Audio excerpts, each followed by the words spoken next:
प्रशांत नील वही है जिन्होंने कन्नड़ भाषा की फिल्म केजीएफ और केजीएफ 2 का निर्देशन किया था। दोनों फिल्में ही एक बड़ी व्यावसायिक सफलता थी और इनकी आकर्षक कहानी, प्रभावशाली प्रदर्शन और आश्चर्यजनक सीन्स के लिए इसे आलोचनात्मक प्रशंसा प्राप्त हुई थी।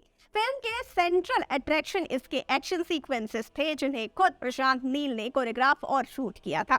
तो कैसे प्रशांत नील ने केजीएफ फ्रेंचाइज में एक्शन सीन शूट किए थे, आइए जानते हैं। सबसे पहले बात कर लेते हैं शोध और तैयारी की। केजीएफ फ्रेंचाइज में एक्शन सीन शूट करने से पहले प्रशांत नील ने ये सुनिश्चित करने के लिए काफी रिसर्च और तैयारी की कि सीन्स रियल कैसे लगेंगे, जिसके लिए उन्होंने कई इंटरनेशनल एक्शन फिल्में देखी और इम्प्रेसिव एक्शन सीक्वेंस बनाने के लिए उनसे प्रेरणा ली। उन्होंने एक्शन सीन को डिजाइन और कोरियोग्राफ करने के लिए स्टंट कोरियोग्राफर अबू अरिवू के साथ मिलकर काम किया। अब बात कर लेते हैं दूसरे पॉइंट, रियलिस्टिक इफेक्ट्स का उपयोग के बारे में। प्रशांत नील एक्शन सीन्स को बनाने के लिए CGI यानी कि कंप्यूटर जनित इमेजरी पर निर्भर रहने के बजाय रियलिस्टिक इफेक्ट्स का उपयोग करने में विश्वास करते हैं।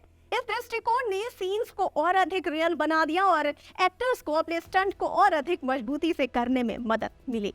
उदाहरण के लिए एक सीन में एक्टर यश को एक जलती हुई गाड़ी पर एक पहाड़ी से नीचे उतरना था। इस इफेक्ट को शूट करने के लिए प्रशांत नील ने एक वास्तविक जलती हुई बेकार गाड़ी का उपयोग किया, जिसने सीन को रियलिस्टिक बना दिया। अब बात कर लेते हैं तीसरे पॉइंट की, कैरेक्टर और कहानी पर जोर। प्रशांत नील समझ गए हैं कि फ्रेंचाइज में एक्शन सीन्स को ही सिर्फ अच्छा होने की जरूरत नहीं है, फिर उन्होंने एक्शन सीन में चरित्र और कहानी के महत्व पर बहुत जोर दिया, यह सुनिश्चित करते हुए कि प्रत्येक सीन का एक स्पष्ट उद्देश्य था और फिल्म की पूरी कहानी से कनेक्टेड है। उदाहरण के तौर पर अगर देखा जाए तो एक सीन में यश के किरदार रॉकी को ठगों के एक ग्रुप से भिड़ते हुए दिखाया गया है, जो एक लेडी को परेशान कर रहे हैं। ये सीन न केवल रॉकी के एक्शन कैपेबिलिटी को दिखा रहा है, बल्कि उसे कमजोर लोगों के रक्षक के रूप में भी फिल्म में उसकी इमेज बना रहा है। चौथा, इनोवेटिव कैमरा तकनीकों का इस्तेमाल। प्रशांत नील ने केजीएफ फ्रेंचाइज में एक्शन सीन को ज्यादा डायनामिक और एंगेजिंग बनाने के लिए इनोवेटिव कैमरा टेक्निक्स का इस्तेमाल किया। उन्होंने सीन में अति आवश्यक और तनाव की भावना पैदा करने के लिए हैंड हेल्ड कैमरों और लंबे समय का इस्तेमाल किया। उन्होंने स्टंट के इफेक्ट्स को दिखाने और कैरेक्टर्स की भावनाओं को प्रदर्शित करने के लिए स्लो मोशन शॉट्स और क्लोजअप का भी इस्तेमाल किया। एक्टर्स के साथ सहयोग।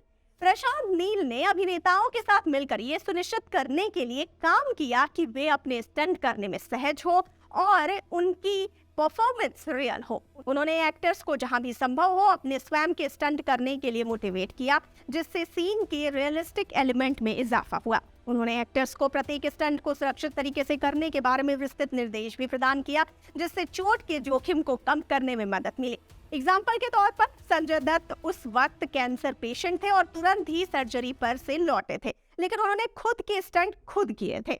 ये एलिमेंट्स प्रभावशाली और यादगार एक्शन दृश्यों की एक श्रृंखला बनाने के लिए एक साथ आए, जिन्होंने केजीएफ को व्यावसायिक और महत्वपूर्ण सफलता बनाने में मदद की, जो आगे भी केजीएफ चैप्टर 3 को बनाने में मदद करेंगे। प्रशांत नील ने अनाउंसमेंट किया है कि ये फिल्म सन 2024 के अंत तक फ्लोर पर जाएगी।